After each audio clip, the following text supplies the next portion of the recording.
सनातन का एक अद्भुत समागम सजा हुआ है। सबसे पहली तस्वीरें हमने आपको सुबह से दिखाई किस तरह से अमृत स्नान हुआ।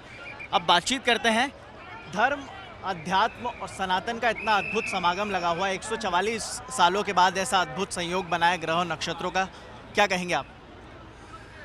ये तो हमारे लिए बहुत सौभाग्य की बात है कि हम इस पल के साक्षी हैं।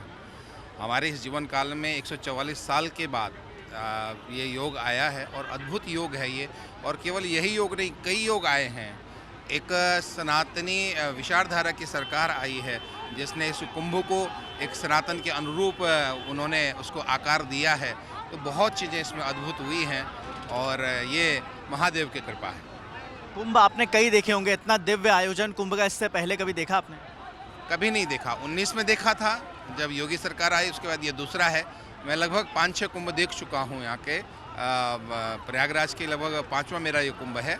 लेकिन जितना ये भव्य दिव्य कुंभ अब की बार हुआ है या 19 में हुआ, इसके पहले कभी नहीं हुआ। तो ये हम लोग सौभाग्यशाली हैं कि 144 साल के बाद ये योग भी पड़ रहा है और साथ में सरकार भी ऐसी है कि जो इसकी पक्षधर है। अमृत स्नान के बाद जो आपको सबसे पहली अनुभूति हुई वो क्या थी? अमृत स्नान में ही सबसे अनुभूति वही है। ये जन समूह है, ये श्रद्धा का समूह है, ये सैलाब जो श्रद्धा का उमड़ पड़ा है, ये देखते ही अद्भुत लगता है। आप इसकी वीडियोग्राफी करें तो आपको पता चलेगा कि कितना अद्भुत लोगों के अंदर, इतनी सर्दी में भी इतना जो है ठिठुरते हुए भी लोग यहाँ पर इकट्ठे हैं और इस दिव्य महोत्सव में भाग ले रहे हैं। ये बहुत बड़ी बात है, सनातन की बहुत बड़ी बात है। धर्म इन लोगों को यहाँ खींच के लाया है, संस्कृति यहाँ खींच के लाई है, क्या कहें? धर्म और संस्कृति दोनों का मिलाप ही जो है इनको यहाँ पर लेकर के आया। अकेला धर्म भी नहीं ला सकता था और अकेली संस्कृति भी नहीं ला सकती थी।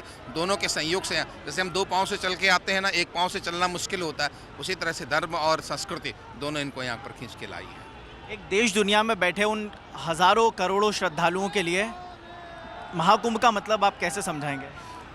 महाकुंभ का मतलब है अमृत। कुंभ का मतलब घड़ा होता है और वो घड़ा अमृत से भरा हुआ है। यहाँ हमें अमृत प्राप्त करना है। वहाँ पहले विष को दूर करके अमृत निकला है। इसका मतलब ये है कि आपको अमृत प्राप्त करना है, जीवन के विषों को दूर करना। कई प्रकार के विष हैं, दुर्गुणों का विष है, दुर्संग, जितनी बुरी प्रवृत्तियाँ हैं उनको छोड़ करके हम अमृतत्व की ओर बढ़ें। यही इस कुंभ का सबसे बड़ा एक मैसेज है, इसका एक संदेश है। एक आखिरी सवाल छोटा सा, इस देश में धर्म को लेकर आजकल लड़ाई चल रही है, उस पर क्या कहेंगे? आज की बात नहीं है, ये हमेशा से चला आया है। ये तो दैत्य और दानव हमेशा से आए हैं, आज की बात थोड़ी नहीं है। ये दैत्य और दानव हमेशा से आए हैं, ये कोई नई बात नहीं है। कोई नई बात नहीं है, मतलब कोई नई बात नहीं, ये तो हमेशा से होता चल रहा है। मंदिरों में आजकल जो मस्जिदों के नीचे मंदिर ढूंढने की लड़ाई चल रही है, आप क्या कहेंगे?